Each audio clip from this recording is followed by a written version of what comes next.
In today's video, we will talk about the multiplication law of probability and independent events. It is very tedious to draw a 20 by 20 sample space diagram or a tree diagram with 20 multiplied by 20 is equals to 400 branches. However, we can simplify the tree diagram to represent the sample space as shown in figure, where B represents blue ball and R represents red ball, and the probability on each branch represents the probability of the outcome at the end of the branch occurring. So here we have a tree diagram. B represents blue ball and R represents red ball. Now we will see how we have obtained the probability of the outcome at the end of the each branch occurring. So for the probability for the first draw, here we have favorable outcomes, and here we have total number of outcomes. So it means we have 20 balls in total.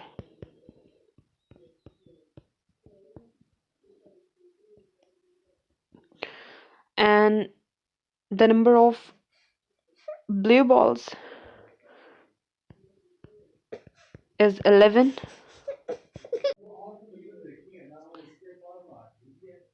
Now we have 11 blue balls and 9 red balls. So here is the mechanism how we have obtained the probability of the outcomes at the end of the each branch occurring. So in the first draw, the probability to draw a blue ball first is 11 over 20. And for the red ball, the probability is 9 over 20. So the probability for the blue ball in each draw will be remains 11 over 20, and the probability of the red ball in each draw remains 9 over 20. How do we calculate the probability of a combined event such as B and R as an order pair, i.e. obtaining a blue ball in the first draw followed by a red ball in the second draw? So let us look at a probability experiment with fewer outcomes. A fair coin is first tossed, then a ball is drawn randomly from a bag which contains one blue ball, one red ball, and one green ball. The balls are identical except for their color. So in the figure 2.6 shows a tree diagram representing the sample space and the probability for each branch. It is also show all the 6 possible outcomes. So as a fair coin is tossed, so first we will get 2 outcomes, head and tail. Since for the coin tossed first we have 2 outcomes, so here we have 2 branches. One shows head and the second shows tail. Since we have head and tail, so in total we have 2 total number of outcomes, and the number of favorable outcome will be 1. So the probability that we get head or tail after toss first will be 1 over 2 on each branch. Now then we have a ball drawn randomly from a bag having 3 balls, blue, green, and red. So the total number of balls will be 3, and the favorable outcomes in number will be 1. So the probability for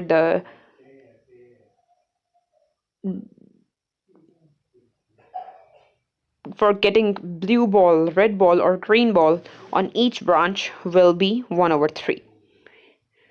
So what is the probability of obtaining the outcome HB?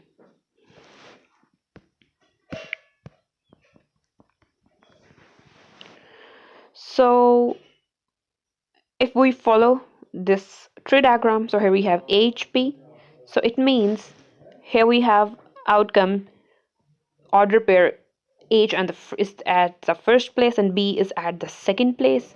So how we read this order pair? We will read this order pair like obtaining a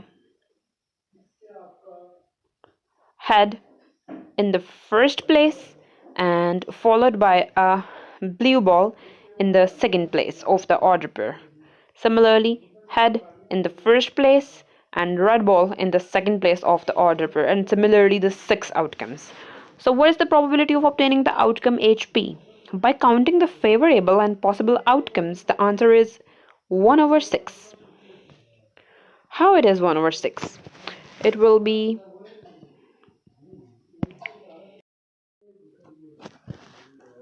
so by counting the favorable and possible outcomes, the answer is 6. How? We have 1 over 2 multiplied by 1 over 3, and it will give us 1 over 6. So can we obtain the answer from the tree diagram without listing all the possible outcomes? Recall that the probability of all the possible outcomes will add up to 1. So let each of the largest rectangle So let each of the largest rectangles in figure 2.7a and b with a red outline represents the total probability of 1.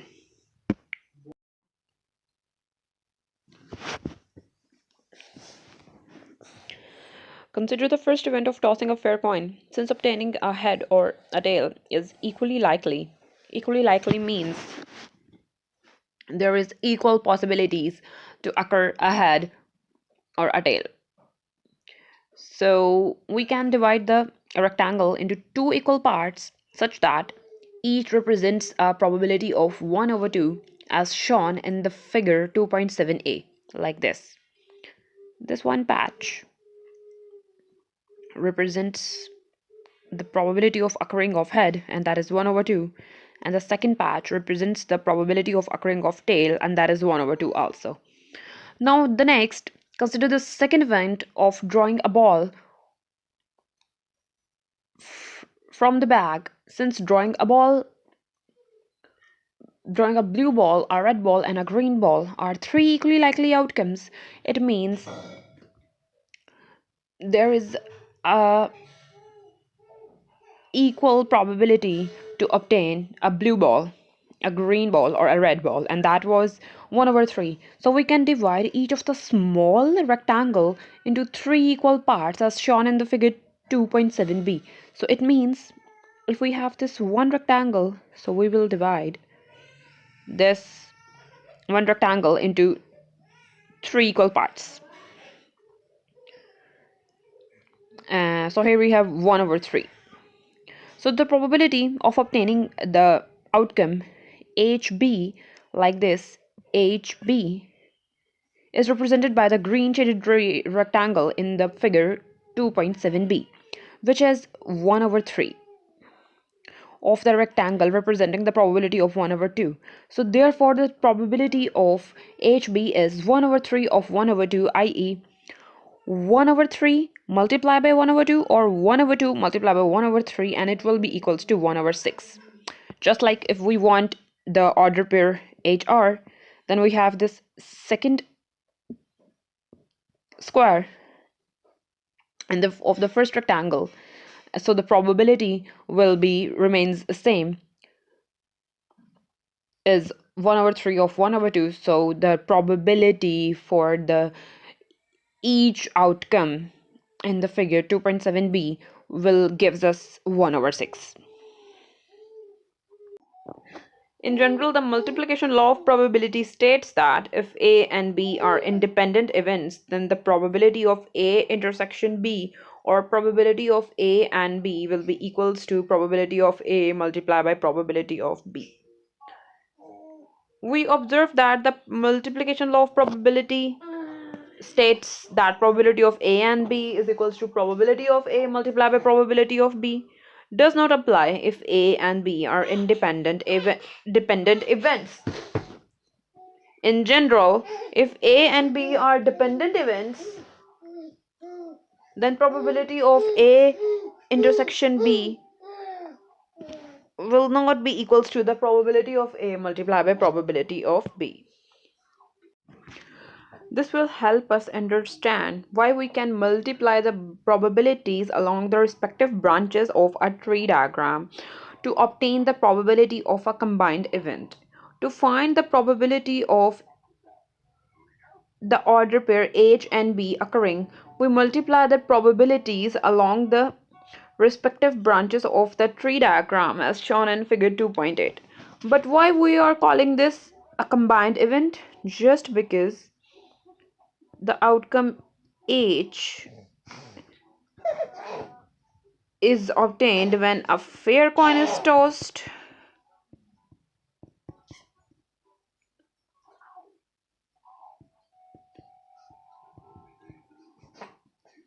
and the outcome B is obtained when a random ball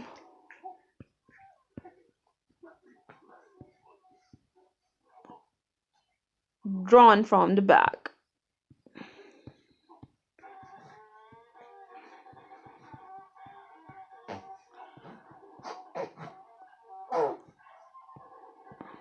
Since we are combining the two experiments in an order pair, the one is a fair coin is tossed and the other experiment is a random ball is drawn from a bag. So in other words, the probability of a combined event H and B is equal to the probability of H multiplied by the probability of ball drawn in is blue, and given that the coin tossed obtains H. So the probability of head, as we can see from the tree diagram, is 1 over 2. So we will put the value of 1 over 2 here, and now the probability that the ball drawn is blue will be 1 over 3, given that the coin toss obtains H, just because we are multiplying with the probability of H or head. So, and that will be 1 over 3. So 1 over 2 multiplied by 1 over 3 will be gives us 1 over 6. And this probability 1 over 3 shows the probability that the ball drawn is blue, given that the coin toss obtains H ahead. So that's why we multiply the probabilities along the respective branches. We have the exercise 2C, the question 1.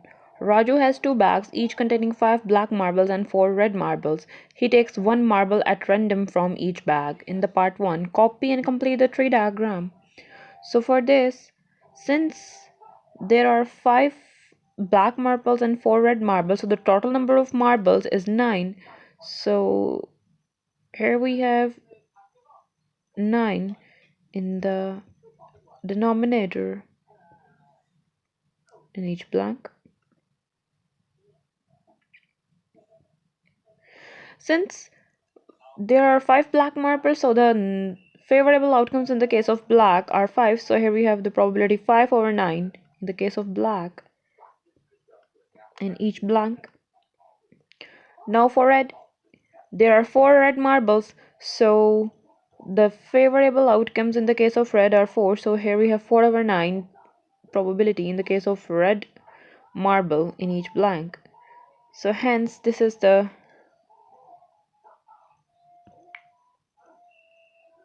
tree diagram showing all the probabilities occurring at the end of each branch. Now question 1 for part 2, subpart A. We have to find out the probability that Raju draws a black marble from the first bag. So for the first bag, we have drawn a black marble. We have to again write down the probabilities in the blank spaces, and since the Number of black marbles is 5 and the total number of marble is 9, so the probability will be 5 over 9 in the case of black marble is drawn. And for the case of red marble, we have the probability 4 over 9, 4 over 9, and 4 over 9. Now, from the tree diagram, so the probability of black from first bag will be equals to 5 over 9.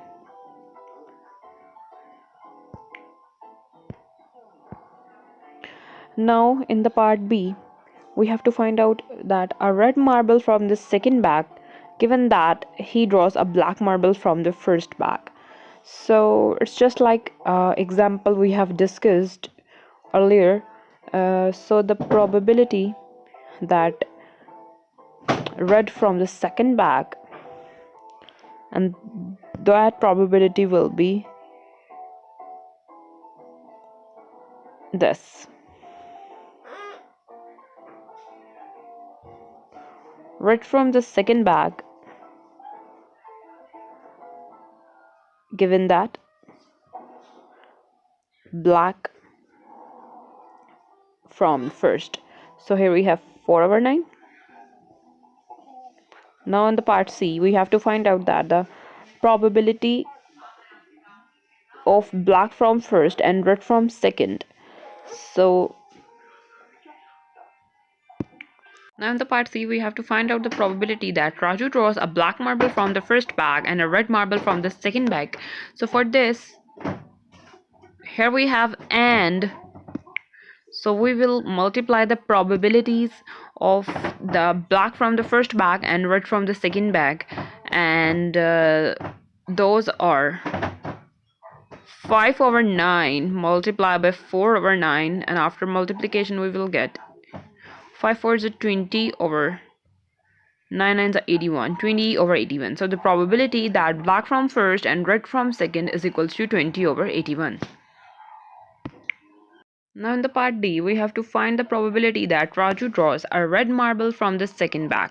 So here we have two ways to find out this probability. So here we have black to red and from red to red. So in the part D, to find out the probability of red from second will be equals to, we will write it like probability of black, then red, plus probability of both red. Since we have drawn red from the first bag and red from the second bag. So now we will write down here the probabilities of black then red. So for black we have 5 over 9 multiplied by then red we have 4 over 9 plus, similarly for both red we have 4 over 9 multiplied by 4 over 9. Here we have applied the multiplication law of probability. So 5 4s are 20 over 81, add 4 4s are 16 over 81. Now we will add up. So we have 20 and 16. Here we have 36. So 36 over 81.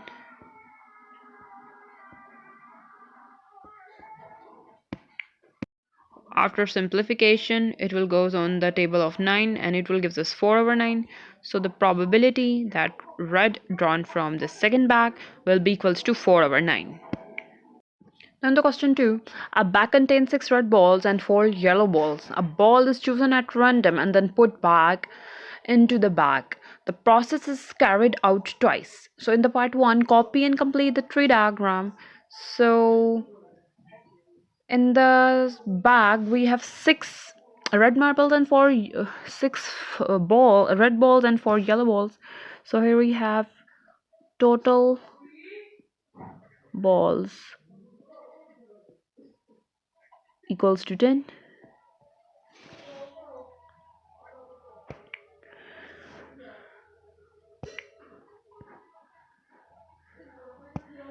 Now the red balls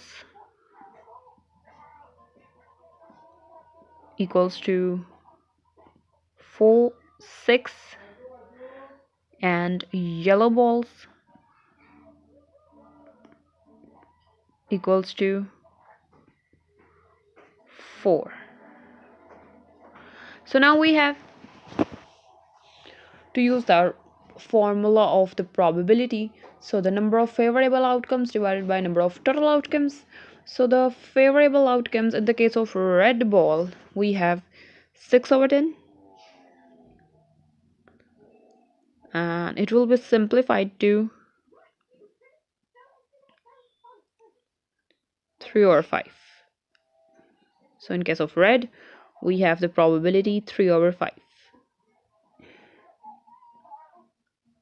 Now for the yellow, the number of favorable outcomes in case of yellow ball are 4, and the total number of outcomes are 10. So here we have 2/5. So the probability in the case of yellow balls, we have 2/5 in each blank. So here we have complete the tree diagram in the part 1.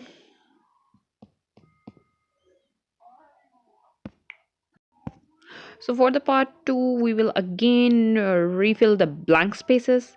So for the red ball, we have 6/10, and that was equals to 3/5. In the case of red ball, we have the probability 3/5. And in the case of yellow balls, we have 2/5.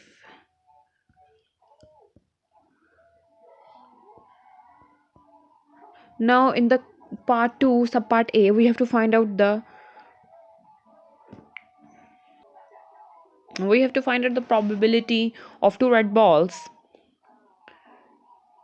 So for the 2 red balls, in the first row we have this, and in the second row we have this. So we will multiply the probabilities, and those are 3/5 multiplied by 3/5, and it will be equals to 3 3 is 9 and 5 5 is 25. So the probability for 2 red balls is equals to 9/25. And the part B, we have to find the probability of choosing one ball of each color. So the probability of one of each color will be equals to the probability of red, then yellow,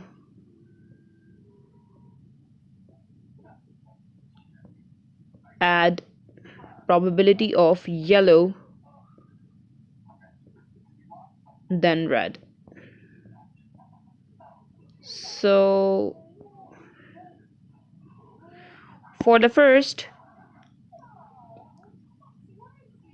red, then yellow, so we have 3/5 multiplied by 2/5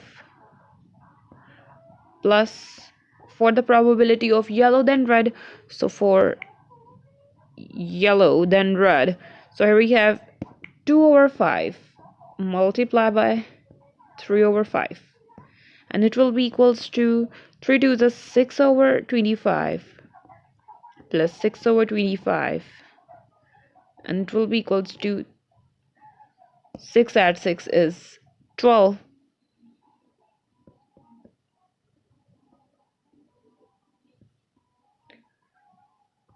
So it will be 12/25. So the probability that one of each color is equals to 12/25. Now in the part C, we have to find the probability of choosing a yellow ball on the second row. So for this, the probability of second is yellow. We have two possibilities. The one possibility is from, in the first row we have red and then yellow, and another possibility is we have in the first row yellow ball and in the second row also yellow ball. So for this, we have the probability of red, then yellow, plus probability of both yellow. So here we will apply the Multiplication law of probabilities, and here we have red then yellow. So for red we have 3 over 5 multiplied by, for yellow we have 2 over 5, and both yellows we have 2 over 5 multiplied by 2 over 5. Now it will be equals to 3 2s are 6 over 5 is 25 plus 2 2s are 4 over 25, and it will be equals to 6 plus 4 over 25, and 6 plus 4 over 25 will be equals to 10 over 25, and after simplification it will give us 2 over 5, so it will be equals to 2 over 5. Now the probability that second is yellow, or a ball drawn on the second draw is yellow, is equals to 2 over 5. Now in the question 3, Albert takes either bus A or bus B to school every day. Buses A and B either arrive punctually or late. The probabilities of bus A and bus B arriving punctually are 2 over 3 and 7 over 8 respectively. Find the probability that in the part 1 both buses are punctual. So for the part 1 both are punctual, we just simply apply the multiplicative law of multiplication law of probabilities here. Since the probability of the punctuality of the bus A and B are given respectively in the question, and those are 2 over 3 multiplied by 7 over 8. Now we have 7 2s are 14 over 8 3s are 24. Now after simplification it will give this 7 over 12. So the probability that both are punctual is equals to 7 over 12. Now in the part 2 we have to find out the probability that a bus A is late while bus B is punctual. Since the probability of bus A is punctual is given in the question, and that was 2 over 3. Now we have to find out the probability of the bus A is late. So we will just simply take away the probability of the bus A is punctual from 1, and that will be 3 minus 2 over 3, and it will give us 1 over 3. So the probability that the bus A is late is equals to 1 over 3. So we just simply apply the multiplication law of probabilities here, since we have the word and here. So 1 over 3 multiplied by what is the punctuality of the bus B, and that is 7 over 8, and it will give us 7 over 24. So the probability that the bus A is late and bus B is punctual is equals to 7 over 24. Now the part 3 we have to find the probability that exactly one of the buses is late. So for this we have two possibilities. The first possibility is that bus A is punctual and bus B is late, plus the second possibility is that the bus A is late and the bus B is punctual. Since we have find out the probability of the bus A is late in the part 2, but we didn't have find out the probability of the bus B is late, and for this we will just simply take away the probability of the bus B arriving punctually, and that was 7 over 8, and after simplification, it will give us 8 minus 7 over 8, and it will be equals to 1 over 8. So the probability that the bus B is late is equals to 1. Since we have the word and here, so we will apply the multiplication law of probabilities. So the probability for the bus A is punctual is 2 over 3 multiplied by the bus B is late is 1 over 8 plus the probability for the bus A is late was 1 over 3 multiplied by the probability that the bus B is punctual is 7 over 8. Now after multiplication we will get 2 over 24 plus 7 over 24, and it will be equals to 2 plus 7 over 24, and after adding up we will get 7 plus 2 is 9 over 24. Now the probability that exactly one bus is late is equals to 9 over 24. And after simplification it will give us